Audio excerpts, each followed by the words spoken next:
মক্কায় সবচেয়ে বড় কুস্তিগিরের নাম ছিল রুকানা। কি নাম?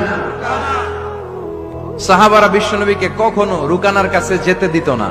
সাহাবারা ভাবতো বিশ্বনবী যদি রুকানার দরবারে যায় আর রুকানা যদি বক্সিং মেরে বসে তাহলে বিশ্বনবীর মানিজ্যত নিয়ে টানাটানি। কিন্তু বিশ্বনবী তো শুধু সিলেক্টেড কিছু পার্সোনালিটিদের জন্য নবী হয়ে আসেননি। ওমা আরসালনাকা ইল্লা রাহমাতাল লিল আলামিন, I have sent you as a mercy for the whole world, for the entire universe. ও নবী, আমি আপনাকে গোটা বিশ্বের জন্য রহমত আর বরকত করে পাঠিয়েছি।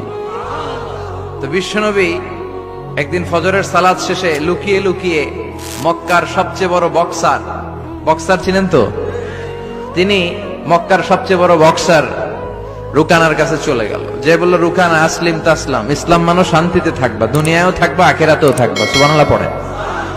রুকানা বলে, না আব্দুল্লাহর বেটা মোহাম্মদ, আমি তো কালিমা পড়বো না, যদি বক্সিং খেলে আমারে হারায় দিতে পারো তাইলে কালিমা পড়ুক। বিশ্বনবী বললেন, আমি তো বক্সিং খেলি না রে বাপ। রুকানা বলল, তাহলে আমিও কালেমা পড়ি না। বিশ্বনবী রাজি হলেন। অবশেষে ভাবলেন, আমি বক্সিং খেললে একজন যদি জাহান্নাম থেকে জান্নাতি হয়, বক্সিং খেললে সমস্যা কই? কি রহমতের নবী, কি অ্যাটিটিউড, কি পজিটিভনেস, কি প্রোঅ্যাক্টিভনেস, অলওয়েজ প্রোঅ্যাক্টিভ। সব সময় ইতিবাচক চিন্তা করতেন। নেতিবাচক চিন্তা কারে বলে বিশ্বনবী জানতই না। সুবহানাল্লাহ পড়েন। বিশ্বনবী রাজি হলেন। এবার বক্সিং খেলার পালা। রুকানা হাফ প্যান্ট পরে গায়ের মধ্যে জাইতুনের তেল মেখে এভাবে লাফাচ্ছে। আপনারা রেসলিং খেলা দেখছেন? তেল মেখে পজিশন নেয় মারার জন্য প্রতিপক্ষকে। তো বিশ্বনবী তার পজিশন নেয় না, বিশ্বনবী দাঁড়িয়ে আছে। রুকানা বলল, মোহাম্মদ, আমি লাফাচ্ছি, তুমি লাফাও না কেন? তুমিও লাফাও। বিশ্বনবী বললেন, না আমি লাফাই না, কারণ আমি সেলাইবিহীন লুঙ্গি পরি। সেলাই ছাড়া লুঙ্গি পরে যদি কেউ লাফায় বাতাসে সতর খুলে যাওয়ার সম্ভাবনা আছে না নাই? কি লাজুক নবী ছিলেন, কেউ বিশ্বনবীর লজ্জাস্থান জীবনেও দেখে নাই। হালিমাতুস সাদিয়ার বাড়িতে যখন বিশ্বনবী থাকতেন, হালিমাতুস সাদিয়া 5 বছর এই কুরাইশি মোহাম্মদ ছেলেটাকে লালন পালন করেছে। হালিমাতুস সাদিয়া বললে, এই 5 বছরের ব্যবধানে কোনোদিন কুরাইশি মোহাম্মদরে কাঁদতে দেখি নাই। ক্ষুধা পেলেও ছেলেটা কাঁদতো না, ব্যথা পেলেও কাঁদতো না, শুধু লজ্জাস্থানের জায়গা থেকে কাপড়টা সরে গেলে শিশু মোহাম্মদ চিৎকার দিয়ে উঠত। এবার মারামারির পালা। রুকানা বলে, মোহাম্মদ তুমি মারো। বিশ্বনবী বললেন, তুই মার, কারণ আমি মারলে ওই মায়ের হজম করার ক্ষমতা তোর নাই। বিশ্বনবীর এক হাতে জান্নাতি 40 জনের শক্তি ঢুকায় দিছে কে? তো বিশ্বনবী মাইট দিলে এটাও হজম করতে পারবে? কথা কর, পারবে না। এখন রুকানাও মারে না, বিশ্বনবীও মারে না, খেলাও শুরু হয় না। এখন বিশ্বনবীও মারে না, রুকানাও মারে না, খেলাও শুরু হয় না। এখন রুকানা বলে, মোহাম্মদ তুমি মারো। বিশ্বনবী মারে নাই, কিন্তু বিশ্বনবী ওনার ডান হাত মোবারক, কি নরম হাত, সফটার দেন সিল্ক, সিল্কের চেয়ে নরম ছিল। ওয়াকানা কাফুহু আবিয়াদু মিনাদ দিবাজ, সফটার দেন সিল্ক, রেশমের কাপড়ের চেয়েও বিশ্বনবীর হাতের তালু সফট ছিল। এই হাতটা দিয়ে বিশ্বনবী রুকানার ডান কাঁধে এভাবে টাচ করলেন। মারে নাই, খালি বলছে, রুকানা এত লাফাস কেন? টাচ করার সাথে সাথে রুকানা বেহুশ হয়ে জমিনে পড়ে যায়। সবাই তো অবাক, ঘটনা কি? ঘটনা কি? কি মিরাকেল, কি অলৌকিকত্ব! পানি ঢেলে রুকানারে হুঁশ ফিরানো হয়েছে। সবাই বলে, রুকানা তুই তো অনেক বড় পালোয়ান, আব্দুল্লাহর বেটা মোহাম্মদ ঘুষিও দিল না, লাথিও মারলো না, বেহুশ হইলি কেন? রুকানা বলে, আরে তোরা তো দেখোস নাই, তোরা দেখেছিস মোহাম্মদ হাত দিয়ে ধরেছে, আমার মনে হয়েছে বিশাল পাহাড় এসে কাঁধে চেপেছে। করবেন না? কিন্তু মারামারির নামে কিন্তু আল্লাহ কোরআনে একটা সূরাই দিয়েছে, সূরাতুল মুজাদালা। মুজাদালা মানে মারামারি করা, ঝগড়া করা। ঝগড়ার নামে আল্লাহ একটা সূরা দিয়েছেন কোরআনে। সুবহানাল্লাহ পড়েন। কি সুন্দর কোরআন! মানব প্রয়োজনীয় এমন কিছু নাই যেটা আল্লাহ কোরআনে বাদ দিয়েছে, তাই না? মানুষের প্রয়োজনীয় সবকিছু কোরআনের ভেতরে আছে না নাই? এজন্য আল্লাহ বলেছেন, এটা এমন কিতাব যে কিতাবে কোনো সন্দেহ নাই, কোনো ভুল নাই।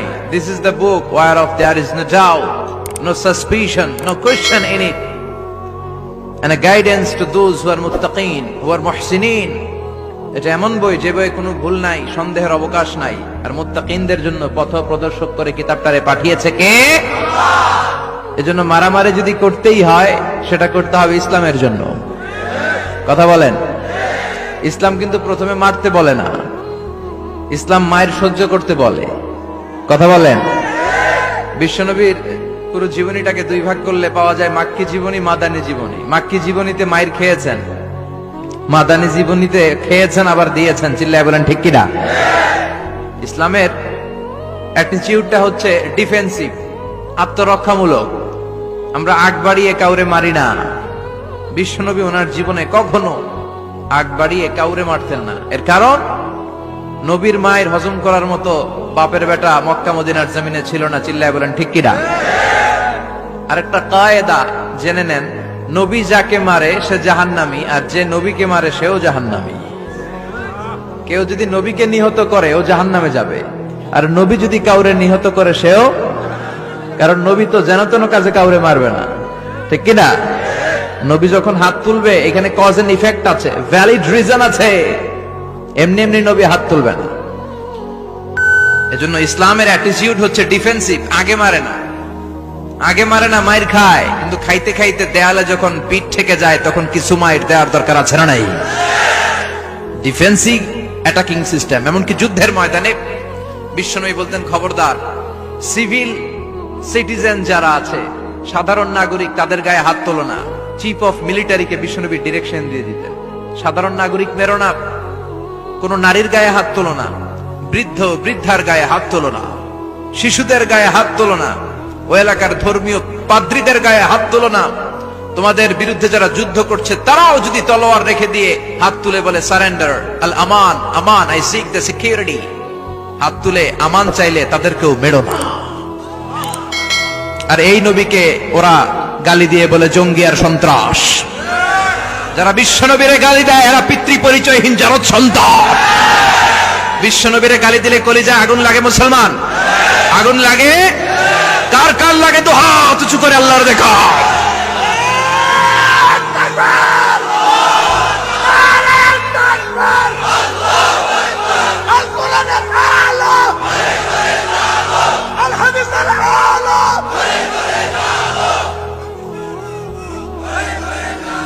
বিশ্বনবীর ভালোবাসা আল্লাহ আমাদের অন্তরে আরো বাড়িয়ে দাও। বিশ্বনবীর ভালোবাসা ছাড়া জান্নাতে যাওয়া যাবে? আল্লাহকে যে পাইতে চাই হযরতকে ভালোবেসে, আরশ কুরসি লৌহ কালাম না চাইতে পেয়েছে সে। হযরতকে ভালোবেসে আরশ কুরসি লৌহ কালাম না চাইতে পেয়েছে সে। ঠিক কিনা? গোটা বিশ্বকে ভদ্রতা, নম্রতা, সিভিলাইজেশন, বিনয়, ম্যানার শিখিয়ে গিয়েছেন বিশ্বনবী। ঠিক কিনা? As a father, as a husband, as a teacher, as a commander, as a reformer of the society, as a messenger, Muhammad is the superman of the world. স্বামী হিসেবে, বাবা হিসেবে, নেতা হিসেবে, নবী হিসেবে বিশ্বনবী সাধারণ কোন মানুষ নন, তিনি অসাধারণ মানুষ। তিনি গোটা বিশ্বের জন্য সুপারম্যান হয়ে প্রেরিত হয়েছে। এজন্য ইসলাম শান্তির ধর্ম, ইসলাম মারামারি করে না। ঠিক কিনা? আপনাদের জিজ্ঞেস করছিলাম মারামারির সময় প্রশংসা করবেন কার? সব সময় আমাদের প্রশংসা করতে হবে একটা সত্তার। চিল্লায় বলেন তিনি কে? কেউ যেটা দেখে না, দেখে কে? ওই আল্লাহর উপর ভরসা রাখতে রাজি আছেন তো? আল্লাহর কাছে চাইতে রাজি আছেন তো?